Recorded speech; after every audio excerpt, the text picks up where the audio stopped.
Bonjour à tous et bienvenue dans cette nouvelle vidéo où on va parler d'un oral tombé à l'ENS en filière MP en 2016.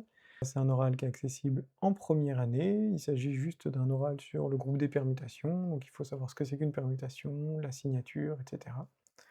Donc l'énoncé, on va le lire ensemble, donc on considère une permutation qu'on fixe dans le groupe des permutations de n éléments, et il faut déterminer la signature de la permutation mu sigma de Sn, définie par, pour tout G appartenant à Sn, mu sigma de G égale sigma rond G. C'est un énoncé un petit peu Inception, si je puis dire, dans le sens où bon, on est en train de regarder une permutation de l'ensemble des permutations.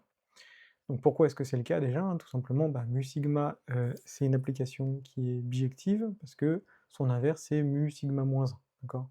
En remultipliant, en recomposant par sigma moins 1 à gauche, on retombera sur l'identité. Donc ça nous fait bien une permutation, et donc maintenant il faut connaître sa signature, on se doute bien que ça va dépendre de sigma. Donc n'hésitez pas à chercher par vous-même avant de regarder les indications, et on passe tout de suite aux indications. Et voilà, donc une toute petite indication, hein, donc vous allez voir, ça suffira sûrement. Traiter le cas où sigma est un cycle. Donc regardez un petit peu ce qui va se passer lorsque sigma est un cycle, qu'est-ce qu'on va pouvoir dire de mu sigma? Sa décomposition en cycle disjoint, ce genre de choses, et donc en déduire, dans ce cas-là, sa signature, puis voir ce qui se passe dans le cas général. Donc on passe tout de suite à la correction, soit n supérieur ou égal à 2, tout simplement parce que si n égale 1, hein, tous les ensembles sont de cardinal 1, donc il n'y a que l'identité, et donc bon, on va avoir une signature 1, donc on va prendre soit n supérieur à 2, et sigma, un cycle de longueur r, avec r plus petit que n, et donc on va regarder ce qui se passe en fait. Donc rappelez-vous hein, que quand on est en train de regarder la décomposition en cycle disjoint d'une permutation, donc si on regarde une permutation de 1n, si on cherche le cycle dans lequel est l'entier 1, ce qu'on va faire, c'est qu'on va faire sigma de 1. Sigma de 1, ça va nous donner une autre valeur, puis on regardera sigma de cette valeur, etc. Donc en fait, on va itérer sigma sur les différents entiers, et ça nous donnera la décomposition en cycle disjoint. Donc ici, en fait, ce qu'on va faire, c'est un petit peu la même chose. Donc on va prendre, en fait, un G quelconque, donc on va prendre soit G une permutation, et ce qui nous intéresse, c'est de déterminer dans quel genre de cycle va être G pour la permutation mu sigma. Donc ce qu'on va faire, c'est qu'on va itérer mu sigma, donc on va regarder, si on fait mu sigma puissance k de G, ce sera égal, bah, tout simplement, on va multiplier k fois par sigma, donc on aura mu puissance k rond G. Et donc là, ce qu'on remarque, c'est que mu sigma puissance r, bah, ça fera sigma puissance r rond G, mais sauf que sigma puissance r, ça fera l'identité, puisque sigma est supposé être un cycle de longueur r. Donc ici, ça nous fait juste G. Donc là, en fait, on voit qu'on retombe sur nos pattes. Ce qui veut dire que la longueur du cycle dans la décomposition de mu sigma dans laquelle se trouve G est de longueur qui va diviser R. D'accord? Donc pour le moment, on ne sait pas que c'est égal R, mais en fait, tout simplement, hein, et pour tout cas qui va être compris entre 1 et R moins 1, on va avoir mu sigma k de G qui va être égal sigma puissance k rond G, et ça, si c'est égal à G, ça implique que sigma puissance k égale l'identité, ce qui est absurde. Donc en fait, on va avoir mu sigma puissance k de G, qui va être différent de G pour tous les cas avant R.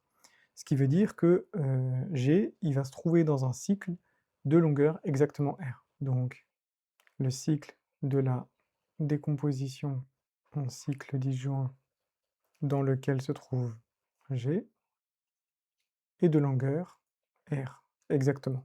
Et pour ça, en fait, on est parti d'un G quelconque. Ce qui veut dire qu'en fait, mu sigma va se décomposer en fait en cycle disjoint de longueur R.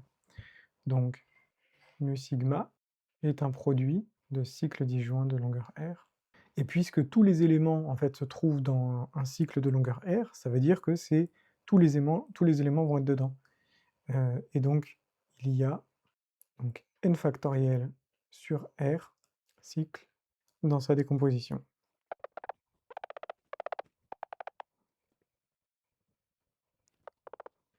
Très bien. Donc maintenant, on connaît le nombre de cycles et leur taille. Donc en fait, on peut calculer la signature de mu sigma. Donc on va voir la signature de mu sigma. Ce sera donc -1 puissance r plus 1, donc parce que ce sera que des cycles de longueur r, et il y en aura n factoriel sur r. Ce qui nous fera donc -1 puissance n factoriel sur r fois r plus 1. Et donc, ce qu'on peut dire, c'est que déjà, bon bah, si r plus 1, si r est impair, bon bah, ça fera 1.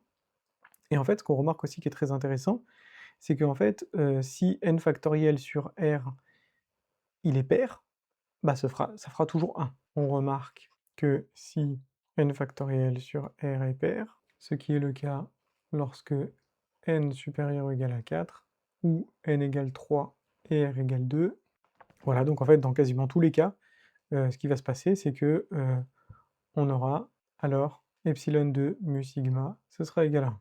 En fait, pour, quasiment tous les cycles de longueur R, on aura une signature 1. Donc maintenant, ce qui nous manque, en fait, ça va être le cas général. Donc pour ça, en fait, on va remarquer que, mu sigma, elle va être c'est une application qui est multiplicative. Donc on va prendre 2 permutations quelconques, sigma et tau. Alors, pour tout g d'autres permutations, on a mu sigma tau de g qui va être égal, bah, à sigma rond tau rond g qui sera égal à mu sigma de mu tau de g. Et donc ce qu'on observe, c'est que mu sigma rond tau, c'est égal à mu sigma rond mu tau. Comme c'est multiplicatif, en fait, il suffit de connaître, en fait, de faire le produit des cycles à support disjoint de sigma, en fait, de la décomposer, et ensuite on aura tout simplement le produit des signatures, d'accord? Donc en particulier, epsilon de sigma rond tau, ce sera égal à epsilon de mu sigma fois epsilon de mu tau, car epsilon est un morphisme de groupe. Pour sigma, qui s'écrit en produit de cycles à support disjoint, donc décomposé en produit de cycles à support disjoint, on va avoir la signature de sigma qui va être égale au produit des signatures de ces cycles. Et donc en particulier, si n supérieur ou égal à 4, alors donc epsilon, donc la signature de mu sigma, ce sera le produit des signatures des mu ci, donc ceux-là on les a déjà calculés. Donc en particulier pour n supérieur ou égal à 4, on va avoir pour tout sigma epsilon de mu sigma, ce sera en fait juste un produit de 1, donc ce sera égal à 1. Donc ce sera toujours une permutation de signature 1. Et en fait, pour n plus petit que 3, donc toutes les permutations de Sn sont des cycles. Donc on a mu epsilon de mu sigma qui sera égal à, on a dit, -1 puissance r plus 1 n factoriel sur r. Et ce qu'on remarque en fait, c'est que pour n égale 2 et n égale 3, en fait, cette quantité-là, ça fera tout simplement tout le temps ce truc-là qui sera égal en fait à epsilon de sigma. Donc en fait, dès que n est plus petit que 3, la signature de mu sigma, ce sera égal à la signature de sigma. Et pour n plus grand que 4, ça, la signature de mu sigma, ça vaut tout le temps 1. Et voilà pour aujourd'hui, on a eu un oral avec la star de la chaîne en intégralité pendant toute la vidéo. Il est trop mignon, il ronronne très fort, j'espère qu'on l'entendra pas trop dans le micro, mais ça fera un petit bruit de fond sinon. En tout cas, il a l'air très confortable, et il a l'air d'être partant pour rester un petit peu plus ici. Donc voilà, j'espère que cet oral vous a plu, ainsi que la présence de Sésame, et on se dit à bientôt pour une prochaine vidéo.